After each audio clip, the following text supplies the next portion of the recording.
good. All right, Minister, thank you so much for coming down with Channel 13.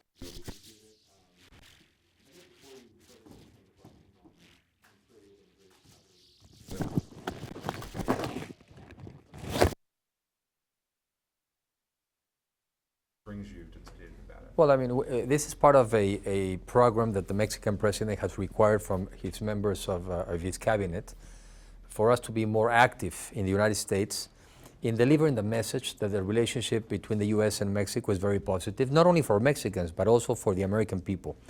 And we have the impression, after what we have been seeing also during this electoral process, that the image of Mexico, from our point of view, is not fair. It seems like if we're part of a problem, well, we believe that we're part of a solution. That we realize that many workers, especially in the manufacturing business in the U.S., have been losing their jobs, and we're very conscious about it. But the same thing has been happening in Mexico and has been happening in Latin America and in Germany, for example. And it doesn't have to do because some of the plants have been going down to Mexico. It has to do mainly because of innovation, automatization, to make firms more productive. Probably some people have been losing their jobs, and we're very concerned about it. But it is not by stopping trade or by prohibiting investments into Mexico that the things are going to be solved or resolved. We also see that, for example, close to 6 million jobs in the U.S. are dependent on U.S. exports into Mexico. We also see that many industries, like the automobile industry, among others, is very competitive, but it is also very competitive because of joint production with Mexico. So what we want to convey again is that we're not the problem, we're part of the solution. We see ourselves as partners, and we will continue to build bridges and computers and infrastructure and not walls. That is what we're willing to convey. We see ourselves as partners, and we're concerned about the references to our country because not only we feel them to be unjust, but mainly they're untrue. And that is why we want to deliver our message and to set the record straight. And I have a lot of follow-up questions about that, but specifically, we don't have a lot of manufacturing jobs as compared to states like Michigan. I know you've been to Ohio, you've been to New York, you've been to Arizona. Where are you here in Nevada specifically? Can you talk to the importance of having a good, open, fair trade, free trade between the state of Nevada, West Coast, United States, and the country of Mexico? It's mainly all of us, from the different members of the cabinet of President Peña. We're traveling all through the states. So I mean, these are the states in a way that I have been, that I have chosen to travel. But there are some other ministers traveling all other places. We realize that it's not only necessary to have relationships or good relationships between Mexican officials and the top federal government officials. We have to contact the states. We have to be here in the states. Close to 450,000 Mexicans come to Nevada every year to do tourism. We are probably the second most important traveler in Nevada behind the Canadians. So it's very important also for the people in Nevada to know how important it is for them to have a good and positive relationship with Mexico.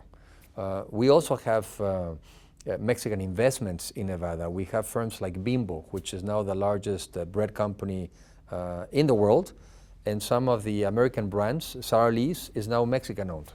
Or we have firms like Cemex, which is a very relevant cement company, which has also very relevant presence in the United States. Why do I say this? Because it's not only American firms that are investing in Mexico, it's also Mexican firms that are investing in the U.S. and also promoting jobs and giving good employment. So this relationship is very strong both ways. The U.S. sells to Mexico $270 billion a year. States like Texas sell $94 billion, which is close to 40% of their total exports. So we want to give this information to the American public directly, so they realize how important it is for them to have this good relationship with us, and it is for the benefit of both countries to continue to work together. Tourism in Nevada is by far the most important sector for its economy, and Mexicans are contributing to this economy when we come and we travel here, which, by the way, we enjoy it a lot. Mm-hmm. And so, we're talking about free trade. We do have a major party presidential candidate, Donald Trump, who suggested putting tariffs on Mexican goods, rewriting or tearing up NAFTA in his language. Give us a sense of what kind of impact this would have not only on Mexico, but on Nevada to totally restructure how free trade currently works in North America. That's a very good question. Let me give you some ideas. I mean, first of all, we believe in trade because trade just by logic, and that is what something some of us have learned, we tend to specialize in each economy in whatever we're better. And so if we are good at making cars, we export cars, and with that money probably we can import food or we can import some other things. In the United States today, you're paying prices in clothes similar to the one in 1985. If by any chance trade stopped between the US and the other parts of the world, and including Mexico, the prices of certain goods will be increasing by 63%. These are numbers estimated by American think tanks. Why is that? Because probably some of the goods that you will stop importing will be made in the United States but at higher prices.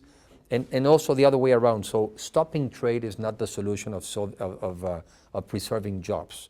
The best way to preserve jobs is to be competitive.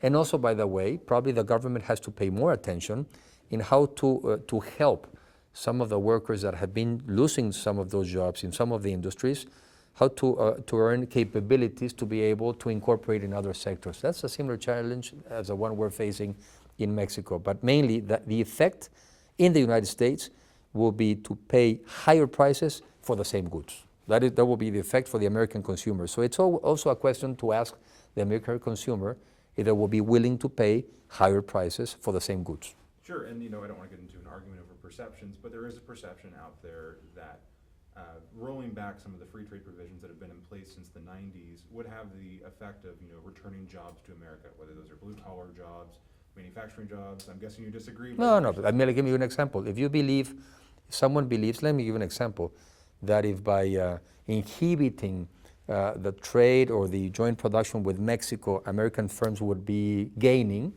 the bad news is you wouldn't. Then you will be probably buying more Japanese cars, more Korean cars, and less American cars that are being done also in Mexico. Because many of these firms, even though they are constructing some of their goods in Mexico, they are American firms. But we also in Mexico have the BMW, we have Mercedes-Benz, we have Korean companies, Japanese companies. So again, your industries have been competitive in many sectors because you have been able to do joint production with Mexico. If you stop that joint production, your goods will be more expensive and less competitive. So you will start to import goods not from Mexico, but from other parts of the world in certain industries. I wouldn't be generalizing. I'm just talking about in those ones where it makes sense to have joint production. There's many firms and many examples of companies that have been settling their plants in Mexico. And initially it seems that you have been losing jobs. But because of being more competitive and more productive, more jobs are later on produced and kept in the United States. That's the way it works. The other things are just theories, but this is the way how it works. But a lot of those lost jobs are in middle class, lower class sectors.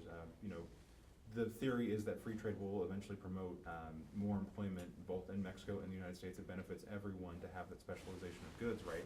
But in the interim, we do have a lot of people in the United States, including here in Nevada, our unemployment rate is one of the highest in the country. So I guess when you're making this pitch for free trade, what is your response to that? What's your answer to those Nevadans who are going to watch this and wonder, why is the country of Mexico telling us free trade is so good? Let me give you examples. Even within the United States is so big that it's like many countries by itself. In many states, steel companies, for example, the steel business has been moving, or the automobile industry has been moving from certain states in the north part of the United States to the southern states of the United States. Are you also willing to put some tariffs between states in the United States for that not to happen? So people should also realize and think what it is making some of those states to be less competitive, even within the United States. So it's not a conflict only with the outside the United States. Within the United States, you have states that are more competitive. I don't know if it has to do with labor conditions. I don't know if it has to do with regulation. But even within the United States, people are moving and sectors are moving and industries are moving. So it really has to do with, and also there's innovation. I can imagine, and we can talk of so many jobs that are now changing and do not exist today. And for example, we know that 60% of the jobs that now the students in primary schools will be facing in the future do not exist still today. So it's not by stopping things that you solve them. It's by realizing what are the challenges. And I do believe that the governments have a role to play in helping those people that are now being affected into gaining their capabilities and abilities to adapt to a different economy. I mean, we cannot stop evolution, but we can help people to incorporate themselves. And we're conscious how difficult it is for people that some of them without a college degree were very successful working in manufacturing businesses, and now they really see that probably even them and their sons are not being having such a positive situation. Well, let's deal the specific thing and see how we can help them. But it's not through stopping trade, it's not by inhibiting investment. That's not the way to solve it. I want to ask you about immigration. Obviously, it's a huge concern here in Nevada. We have a large percentage of our population that is Hispanic, many of whom are from Mexico. We're on track to be one of the few states that is majority-minority population, I believe, by 2019. Donald Trump has called for a deportation force to send everyone who's not born here legally to be sent back to their country of origin. There's 210,000 undocumented people in Nevada. They make up about 7.6% of the state's population. What kind of effect would that have on Mexico to have 210,000 people dropped on your doorstep if Donald Trump is elected? Well, what kind of effect would it could have in Nevada if a lot of your industry, I've been now visiting some of your hospitality industry, and I see that many of the jobs that have to be with the hospitality, with the cuisine management, with the services are done by Latinos. And so I will be asking what will be the effect on your industry if some of those people were sent to Mexico, back to Mexico. What I think that there's a reality. There's millions of people here in the States working for the United States, paying taxes, and that unfortunately probably some of them came here without the proper documentation. What I will imagine is how to regulate the situation, how to make it legal, and then how we can enforce better migration between our countries going forward. I was putting an example that we have, for example, a joint program with Canada in the agricultural sector, where we send 26,000 Mexicans every year to Canada for a 6-month period for agricultural purposes, and then they go back to Mexico legally. We must find a solution where probably you're capable of filling up your labor gaps. We're also giving opportunities for Mexicans, and we can do it legally. There must be an intelligent way to do it. Moving back to trade, I just remembered a question I had. You're being very cautious not to mention Mr. Trump's name, but there is a difference between the two candidates. But in a certain sense, they both are making overtures towards more protectionism. Hillary Clinton has said she's going to oppose the Trans-Pacific Partnership deal that was negotiated by President Obama. We've already talked about what Donald Trump wants to do on the issue of trade. Which candidate being elected would be better for the country of Mexico in terms of ensuring free trade and in terms of what you were talking about, ensuring more open economic relationships across the border? Yeah, one of the reasons why we're also here is because I agree with you that in general terms, both candidates have been negative with respect to trade. Not both of them. Probably some is more aggressive, the other one is less aggressive, but they're also like questioning the benefits of trade to the United States. And I understand why electorally that is happening. We understand, as I have said, that we are aware of the millions of jobs that have been lost mainly in the manufacturing business. But again, it doesn't mainly have to do with trade. It has to do with innovation, with automatization.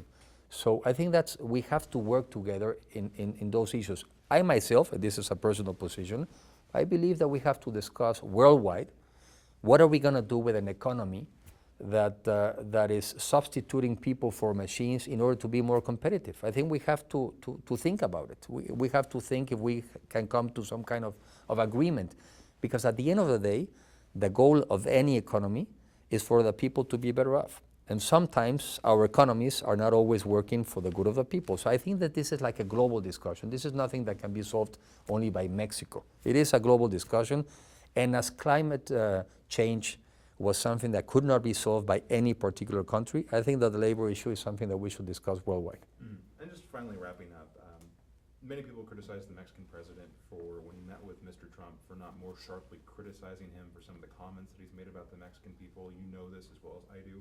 Does he owe the Mexican people, the Mexican government, an apology? No, I think the intention of President Peña Nieto was precisely to convey this message that I'm giving to you, to tell that directly to the candidate Trump, who has been the most aggressive against Mexico. I think our president wanted to deliver the message, to give the facts, and to let him know, because it seems that he didn't know, about the relevance of Mexico to the U.S. economy. That if those ideas went forward, not only Mexico will be affected, but the United States will also be affected. I think that was the intention of our president. And of course, if he wanted to build a relationship, it wasn't the time for him to polemize. No? And sometimes I think someone has to be responsible, and our president was very responsible. All right, those are all my questions, Minister. Thank you so much for the time. Thanks for the opportunity.